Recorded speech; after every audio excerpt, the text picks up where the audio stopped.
Hello everyone, আমি স্মৃতি। আমার নতুন একটি মিনি ব্লগে আপনাদেরকে রইল অনেক অনেক স্বাগত। আজকের ব্লগটা মূলত আমার ভীষণ পছন্দ, কারণ অনেক দিন পরে আবার ফ্যামিলি টাইম স্পেন্ড করতে পারছি। আর আমার এক্সাম শেষ, এখন চলছে ভেকেশান।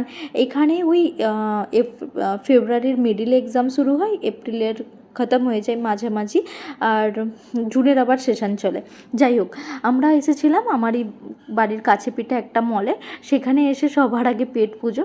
তবে খাবারে ছিল ওই হাক্কা noodles, veg biryani, fried rice. Veg বিরিয়ানিটা আমার অনেক বেশি পছন্দ, কারণ আমি তো ভেজিটেরিয়ান। হ্যাঁ, মেয়েও আমার ভেজিটেরিয়ান। তবে গরম অনেক বেশি ছিল আর আমি খেয়ে ফেলেছি। খাওয়ার শেষে আমরা যাব এখন ওপরে তিনতলায় মুভি, যেখানে একটা ফ্লোরে 7টা থিয়েটার আছে, সেগুলো একসাথেই চলে। হ্যাঁ, একটু বড়। আর ওই বিগত না জানেন অনেক বছর পরে মুভি দেখতে এলাম, আর আমার ইন্টারেস্ট ছিল না, কিন্তু এরা আমাকে মানিয়েই নিয়েছে। মাঝে নিয়েছিলাম পপকর্ন, নাচোস, আর ছিল কফি।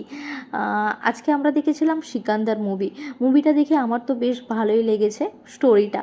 ব্লগটি আপনাদের কেমন লাগলো আমার সেটা আপনারা জানাবেন। আবার নতুন ব্লগে দেখা হচ্ছে, এখনের জন্য বাই বাই।